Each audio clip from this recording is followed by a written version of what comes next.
Le programme Hémisphère, c'est la réponse qu'a apportée Adoma à un appel d'offres lancé par l'État. Cet appel d'offres visait à créer 5000 places d'hébergement. Pourquoi ? Parce que depuis 2014-2015, la situation migratoire que nous connaissons s'est traduite par un grand besoin de capacité d'hébergement avec des systèmes d'hébergement pour les demandeurs d'asile qui étaient saturés.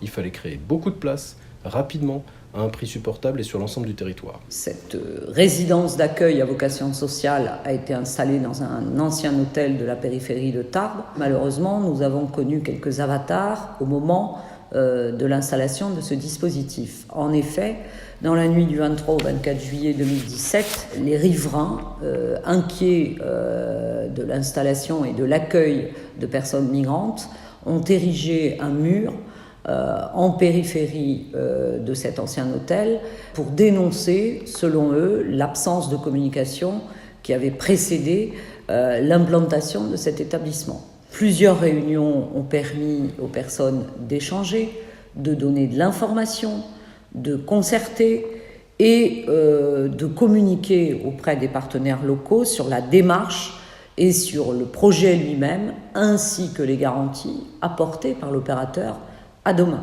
Et le mur a donc été démoli au bout de 3 jours. Un accompagnement adapté, c'est important. Les demandeurs d'asile doivent être accompagnés dans leur procédure, au plan social, au plan juridique, et Hémisphère leur propose un tel accompagnement là où ils n'en auraient pas forcément eu un en l'absence de ce programme. Aujourd'hui, c'est 62 sites, 5128 places ouvertes, la quasi-totalité des places prévues ont été ouvertes. Et donc la quasi-totalité sont occupées, et donc c'est des solutions d'hébergement qui ont été proposées dans de bonnes conditions, soit à des demandeurs d'asile, soit à des personnes qui veulent demander l'asile mais sont encore en amont de la procédure, n'ont pas encore vu leur demande d'asile enregistrée. Et ce sont de bonnes conditions qui sont proposées à ces demandeurs d'asile, avec un accompagnement structuré, meilleur que si elles avaient été hébergées en hôtel par exemple, avec des conditions d'hébergement qui sont adaptées, en particulier dans les sites des anciens hôtels.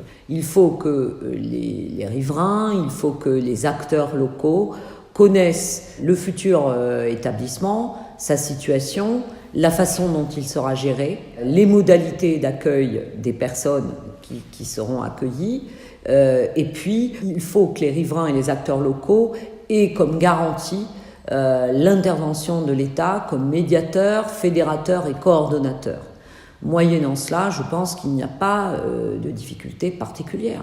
De manière générale, il est préférable de créer les places dans un cadre programmé, planifié, que sous la pression de l'urgence et au cas par cas. Ça nous permet d'avoir de meilleures prestations à un meilleur coût.